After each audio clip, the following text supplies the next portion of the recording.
Masyarakat ekonomi ASEAN menjadi peluang dan juga tantangan bagi sektor keuangan. Di tengah tekanan perekonomian global dan juga kondisi ekonomi domestik yang belum stabil, Otoritas Jasa Keuangan mendorong industri jasa keuangan meningkatkan kemampuannya dalam menghadapi persaingan regional di masyarakat ekonomi ASEAN atau MEA.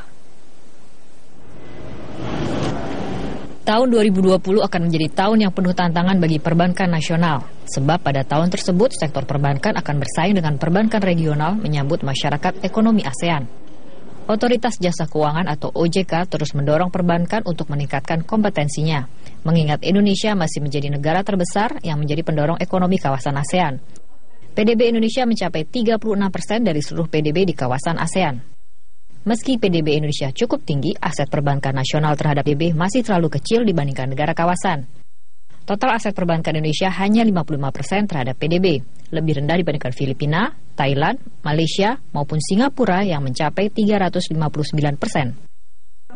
Integrasi secara terbuka antar perbankan menurut Ketua Dewan Komisioner Otoritas Jasa Keuangan, Mulyaman Hadad, baru akan dilakukan pada tahun 2020, karena saat ini perbankan belum sepenuhnya siap.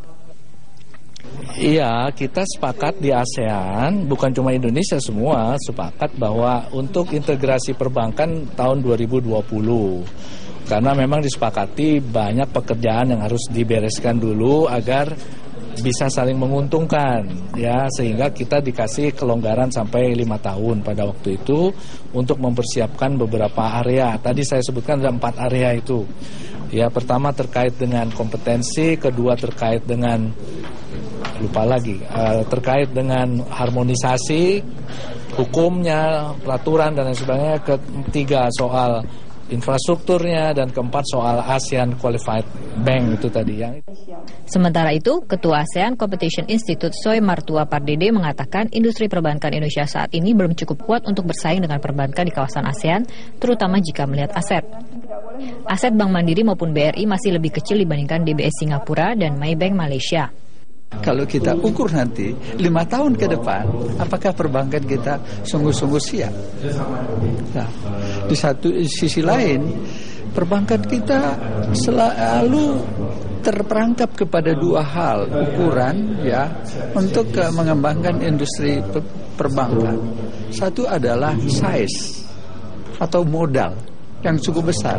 Tetapi waktu kita bicara modal yang besar untuk perbankan nasional kita, BUMN saja yang notabene sebetulnya sangat mudah untuk dimergerkan dari karena sama-sama bank BUMN.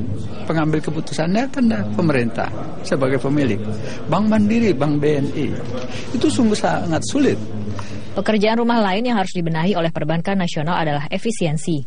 Berdasarkan data OJK, biaya operasional atau BOPO perbankan masih di atas 75%, lebih tinggi dari rata-rata bank di ASEAN sebesar 56%. Pengembangan perbankan untuk menghadapi persaingan regional perlu dilakukan, namun tidak boleh mengorbankan stabilitas sistem keuangan di kawasan. Dari Jakarta, Laraza Anissa, Wike Risesa, Metro TV. Ya pemirsa, tuntas sudah Metro Bisnis pagi ini. Metro Bisnis nanti akan hadir kembali pukul 14.30 waktu Indonesia Barat. Saya Zilvia Iskandar pamit undur diri. Terima kasih, sampai jumpa.